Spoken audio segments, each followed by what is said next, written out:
Bonjour tout le monde, j'espère que vous allez bien. Aujourd'hui, je vais vous parler de ce qui s'est bien passé pour moi en Chine.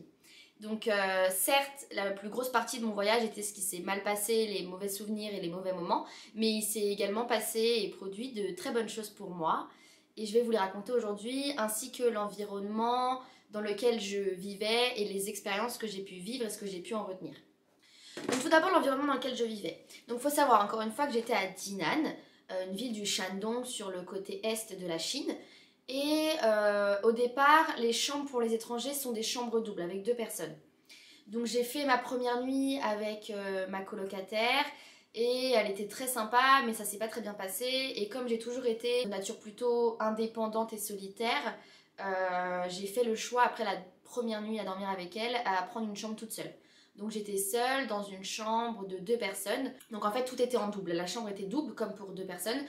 Sauf que j'étais toute seule dedans. Donc j'avais un bureau pour manger, un bureau pour travailler. Le dortoir était sécurisé. C'est-à-dire qu'à l'entrée, on avait des détecteurs de visage afin que tout le monde ne puisse pas rentrer.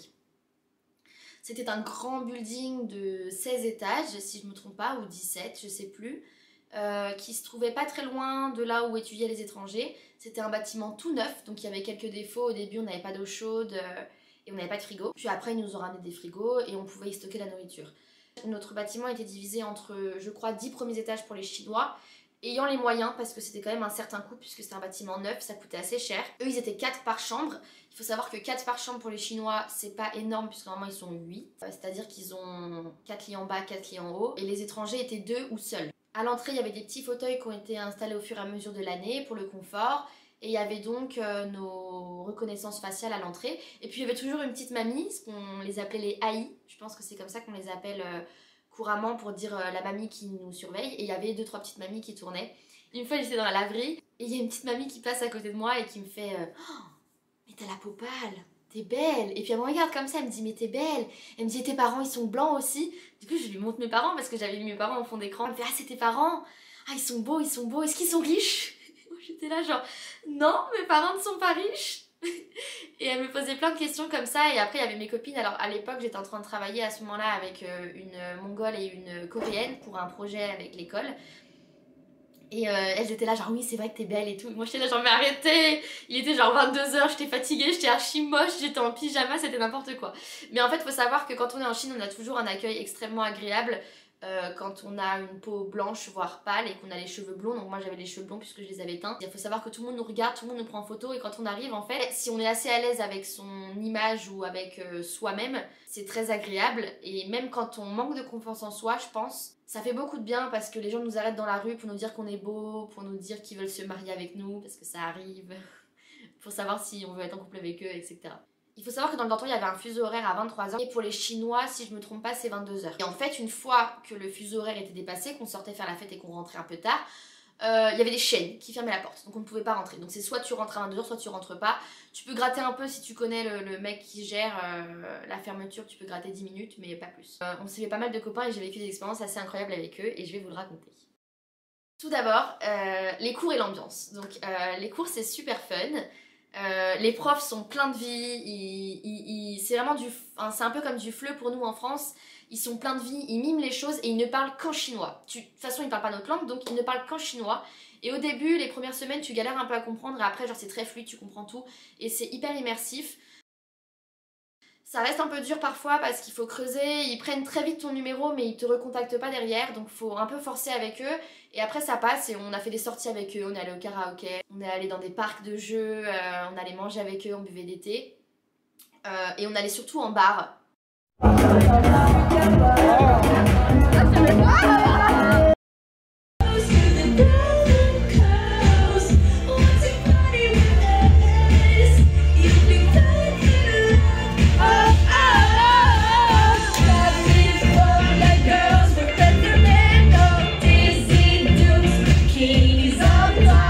Voilà, on allait surtout en bar avec des étrangers. Et alors dans les bars, c'est très festif et on peut fumer. Et sachant qu'on était 4 petites blanches, voire 3 quand je n'étais pas là, à des tables, on est très vite abordé par de charmants Chinois qui viennent nous parler et qui nous draguent et qui tentent tant bien que mal de nous attirer par tous les moyens. Ils sont pas tous comme ça bien sûr, mais en fait ça nous permet en fait d'avoir une approche c'est que des gens viennent nous voir automatiquement et ça nous permet de parler avec eux. Et moi je crois que j'avais tenu une conversation pendant 1 heure avec un chinois et on parlait de la guerre Chine-Japon, donc le sujet était corsé, je comprenais pas tout, c'était assez particulier. Et ça reste une bonne expérience parce que j'essayais de comprendre des mots et à chaque fois je l'arrêtais, je lui disais attends c'est quoi ce mot et tout, et c'était compliqué et j'ai pas tout compris de ce qui se passait, mais ça m'a permis de travailler la langue et ça m'a permis de la travailler sur un point de vue historique. Parce qu'en fait quand on rencontre des gens, c'est souvent les mêmes discussions, qu'est-ce que vous faites dans la vie, qu'est-ce qui vous a amené là, pourquoi la Chine, etc. Et ça ne nous permet pas d'aller plus loin. Donc moi j'essayais de pousser sur des sujets un peu plus poussés quand je pouvais. Malheureusement la barrière de la langue m'en empêchait très souvent. Mais ça nous permettait de parler, le fait qu'on attire les gens et qu'ils viennent à nous. Comme je disais, les cours sont très sympas. On était 3 Français, 3 Mongols, 5-6 Coréens et une personne qui venait du Zimbabwe et une autre qui venait du Congo. Donc c'était une classe qui était assez culturellement mélangée, j'ai trouvé ça très agréable. Et en fait on avait ce qui s'appelait un cours de culture. On avait le cours de culture et en fait dans ce cours de culture on nous proposait de faire des groupes suivant notre nationalité et de présenter par exemple, on avait eu le mariage dans notre pays. Et en fait c'était ouf parce que c'est vraiment, suivant la culture, ça n'avait rien à voir. En Mongolie c'était pas la même chose qu'au Zimbabwe, c'était pas la même chose qu'en France, pas la même chose qu'en Corée, et c'était passionnant. Il y avait plein de cours comme ça qui nous permettaient de faire des échanges culturels super intéressants. Et souvent aussi on faisait des groupes où on était avec les étrangers, ce qui nous permettait de nous forcer à parler chinois, à se faire comprendre, à travailler au-delà des barrières culturelles et surtout à échanger, à savoir comment ça se passe dans un autre pays. Et c'était vraiment passionnant. Donc ça c'était super cool de pouvoir être avec des personnes qui n'étaient pas que françaises ou que chinoises. Hormis les cours, notre fac proposait plein d'activités qui étaient super. Une fois, ils nous ont proposé de nous emmener faire une course d'orientation, donc on y est allé à 3 avec Hélène et Lydie. Donc en fait, le but c'était que les étrangers découvrent le centre de la ville. Et donc c'était magnifique, il y avait des petits bateaux, il y avait des fleuves, il y avait l'ancien... Alors c'est pas vraiment l'ancien quartier chinois, c'est un quartier qui a été reconstruit à l'image de l'ancienne Chine avec des beaux bâtiments, des trucs à manger partout, il y avait des animaux, il y avait tout, c'était génial. Et en fait on devait trouver les points et noter sur une feuille. Et en fait il y avait des petites personnes qui s'attendaient pour mettre un tampon et on était en équipe. En dehors de la course d'orientation, on avait aussi eu une fête de fin d'année parce qu'en fait certains ne sont là qu'un semestre et on avait une fête de fin d'année qui était exceptionnelle et on devait chacun, suivant notre nationalité, préparer un spectacle à notre image. Et nous on a choisi, avec Lydie et Hélène, on a choisi d'interpréter Notre-Dame de Paris de Garou et je ne sais plus qui. Moi j'étais Quasimodo, donc j'avais une énorme bosse sur le derrière, j'avais mis des guenilles, vraiment j'étais mal habillée, j'étais moche. Et le pire, c'est que c'est moi qui chantais et clairement j'étais pas celle qui chantait le mieux, j'étais celle qui chantait le moins bien. J'irai d'un spectacle fait uniquement pour les étudiants internationaux qui vont se représenter sur scène où je vais chanter alors je ne chante faux. Et du coup nous sommes habillés tels que moi je suis Quasimodo avec une bosse dans le dos. Et donc voilà. Et c'est pour ça que nous sommes depuis 2 jours en train de faire des costumes. Il y avait des spectacles incroyables, il y avait les Congolais qui s'étaient déguisés et qui dansaient une danse de leur pays je crois. Il y avait les Russes qui avaient chanté avec une guitare à la main. Les Pakistanais qui ont fait des danses de leur pays également. Il y a eu l'Inde qui nous ont fait des danses incroyables. On y a fait aussi des raviolis, nos profs ont chanté, nos profs ont dansé. Vraiment c'était une fête incroyable. Et ça fait partie des bonnes expériences que j'ai vécues et des très bons souvenirs que j'en garde. Aussi, il y avait ce qui s'appelle Sidi Café. Donc il y avait notre bâtiment et à côté il y avait un petit café qui a malheureusement fermé à la fin de l'année. Et là, on se retrouvait pour étudier, pour faire nos cours, pour faire nos devoirs. On y était très souvent avec les filles. Et en fait, il y avait souvent des petites fêtes où les gens faisaient des spectacles de théâtre chinois, de danse. Il y avait du rap.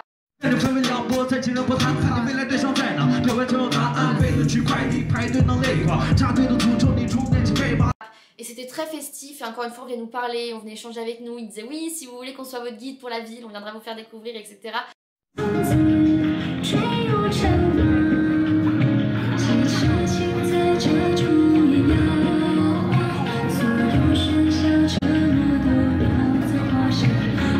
Et en fait c'était passionnant parce que tout au long de l'expérience les gens viennent nous parler, les gens sont gentils avec nous, on rencontre plein de personnes et plein d'univers différents avec des façons de voir différentes. Alors comme expérience super chouette que j'ai fait, j'ai tourné 2 pubs. Donc la première c'était une pub pour une agence très connue pour apprendre l'anglais. Et en fait il y avait plusieurs situations. Par exemple à un moment j'étais dans la rue et je devais faire une actrice anglaise et je devais parler en mode oui est-ce que vous savez où c'est cet endroit et tout. Et lui devait faire semblant de pas parler et sa copine d'être bilingue. Donc il y a un zoom sur elle et elle parle très bien anglais. J'ai dû aussi tourner un moment, il y avait une grande salle et je devais être la patronne d'entreprise et je devais parler anglais et dire oui présentez-moi le diapo etc. J'ai dû être à l'accueil et faire comme si j'étais l'hôtesse d'accueil et que je répondais au téléphone et que le mec derrière ne parle pas bien anglais et que je lui dis y a pas de souci machin etc.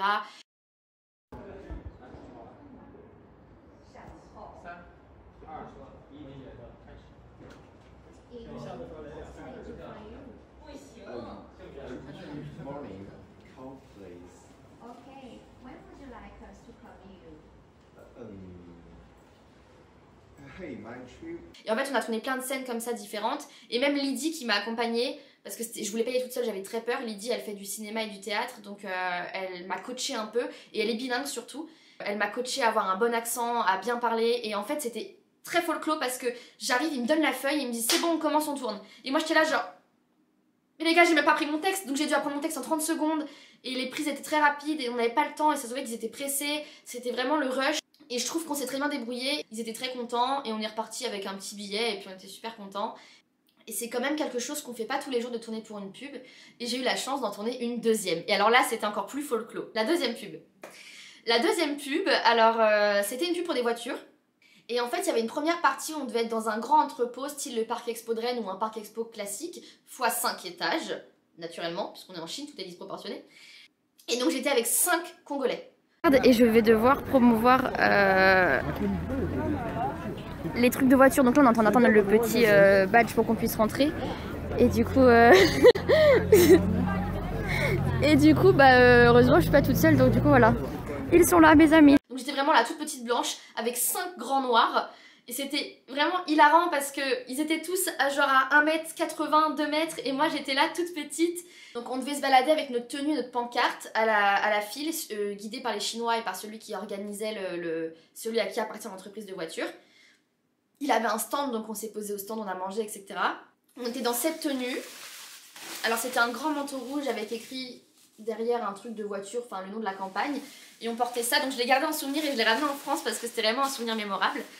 Et après on a été invités à manger gratuitement dans un restaurant russe qui était mais incroyable. Avec des crevettes, un gâteau avec de la glace à l'intérieur. Vraiment c'était trop bon, j'ai jamais goûté quelque chose d'aussi bon, c'était un endroit magnifique.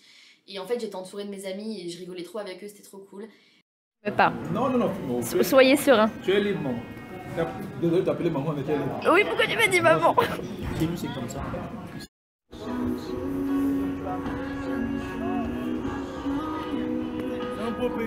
Et ça, c'est une expérience inoubliable parce qu'à la fin, après le repas, on devait aller dans l'entrepôt, là où ils avaient leur entreprise, et on devait simuler un tournage comme quand on était en réunion d'entreprise. Donc il y avait le chinois qui parlait, qui était là genre... oui, je comprenais R, tous mes potes ils comprenaient tout parce que ça faisait déjà 1 an qu'ils étaient en Chine donc ils étaient bilingues les loulous.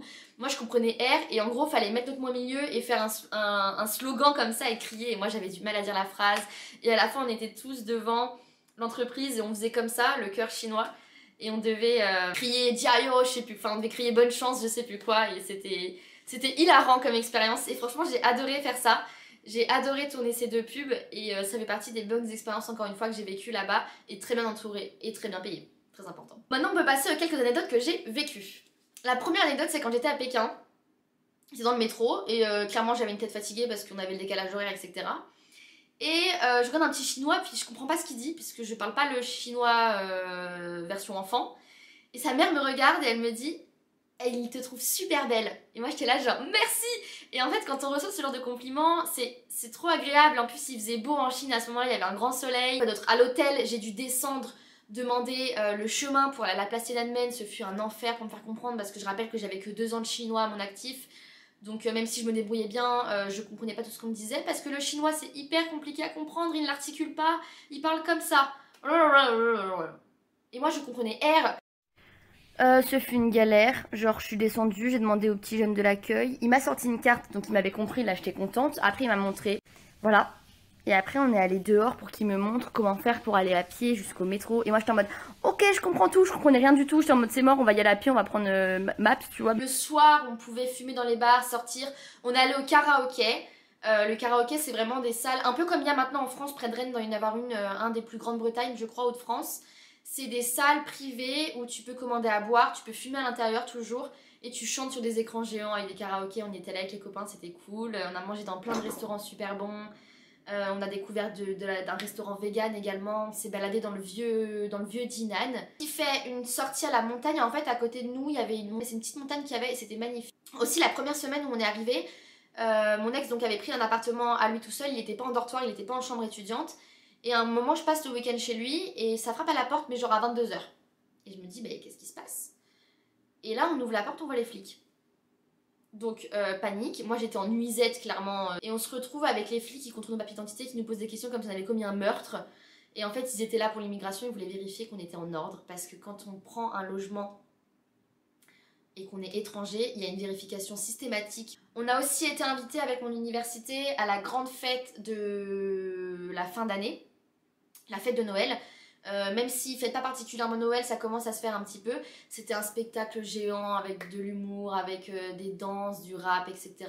Et en fait, j'ai eu la chance que mon université proposait plein d'activités extrascolaires pour les étudiants étrangers.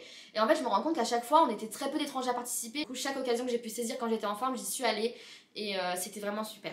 Et un dernier événement qu'on a fait, on a été invité à un événement gouvernemental.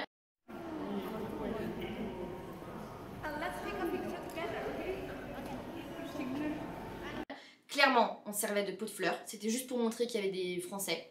Parce qu'on n'a pas intervenu. Vraiment, le sujet ne nous intéressait pas. C'était... Déjà, on comprenait rien parce que c'était en anglais. Enfin, moi, je comprenais pas parce que c'était en anglais ou en chinois. Ce qui était ouf, par contre, c'est qu'on avait un moment de pause et on était avec des macarons, des petits gâteaux, grand accueil, grande tablée de bouffe et tout. Moi, je me suis régalée.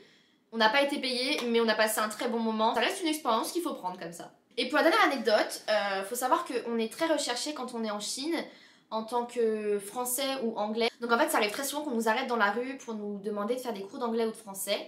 Et moi, j'avais un ami congolais qui me disait, tongolais cette fois-ci, qui avait un ami chinois à lui, dont sa femme et ses enfants sont partis au Canada vivre. Et donc, il voulait apprendre le français pour que quand il les rejoigne, il puisse se débrouiller. Donc moi, j'étais ok parce qu'il me fallait de l'argent et j'étais très bien payée. Et l'homme était très riche en plus de ça. Donc je me dis pourquoi pas. Par contre, j'y vais pas seule. Je lui ai dit, je vais pas manger seule avec lui parce qu'il m'invite au resto. Je dis, j'ai pas envie d'y aller seule. Donc mon ami propose de venir avec moi. On mange, on fume, il me paie des bières, il me paie tout. Il me paie tout. Parce que c'est dans la culture chinoise, il a payé le repas à tout le monde. Dès qu'il me tend une clope, je devais la prendre et la fumer. Dès qu'il me tend le verre, je dois boire l'alcool. Lui, il a fini pompette, complètement pompette.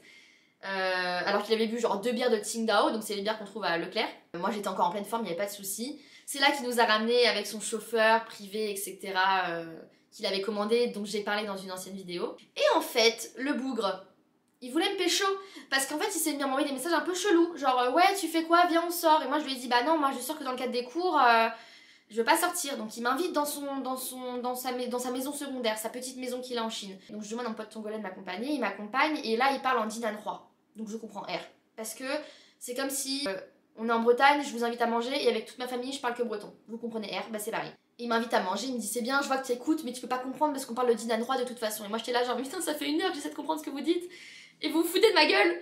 Et ils m'ont fait manger un truc trop bizarre, ils m'ont fait manger une tête de lézard à moitié, c'était gluant, c'était horrible. Mais c'était une bonne ambiance, il y avait un barbecue, etc. Et en fait ce que j'ai pas compris c'est qu'ils voulaient vraiment me pécho parce que je rentrais de Pékin de l'hôpital. Et il me dit ouais tu fais quoi, viens on sort. Et je lui dis bah non je rentre de l'hôpital, demain j'ai cours, je suis fatiguée, j'ai pas envie de sortir. Il me dit ouais mais tu dors et moi je t'aime. Et moi je me dis sorry, pardon. Donc je trouve ça bizarre et je réponds pas. Il m'envoie plusieurs messages comme ça. Et le lendemain je croise Happy, donc notre ami qui est bilingue anglais, et je lui dis regarde ce qu'il m'a envoyé, est-ce que c'est normal en Chine d'avoir ce genre de discours? Et il me dit non, cet ami tu t'éloignes de lui. Et en fait malheureusement bah moi je voulais juste donner cours de français. J'ai pas pu faire l'expérience de donner des cours dans une autre langue, enfin dans ma langue ou en anglais à des étudiants. Par contre j'ai Lydie et Gaëlle, 2 de mes copines qui ont donné des cours à des enfants de 6 ans on avait croisé une maman qui tenait une école d'anglais et elle a fait oh mais vous donnez des cours d'anglais, je cherche une prof et tout, et je crois que c'est Lydie qui avait fini par y aller et elle leur préparait des cours, elle leur faisait des petites images et ils étaient trop mignons les enfants, ils apprenaient les couleurs, ils apprenaient les objets je crois et j'aurais adoré avoir Lydie à côté pour vous en parler. Donc voilà les bonnes expériences que j'ai vécues en Chine, du moins les quelques moments que j'ai eu qui étaient sympas. Je trouvais que c'était important de vous les partager également parce que j'ai pas vécu qu'un mauvais moment et je voudrais pas que ça reste dans le souvenir que j'ai vécu qu'une expérience désastreuse. J'ai aussi vécu des très bons moments, des moments exceptionnels et j'espère y retourner très vite et vous faire des petits vlogs sur la Chine où cette fois-ci je ne tomberai pas malade. Merci!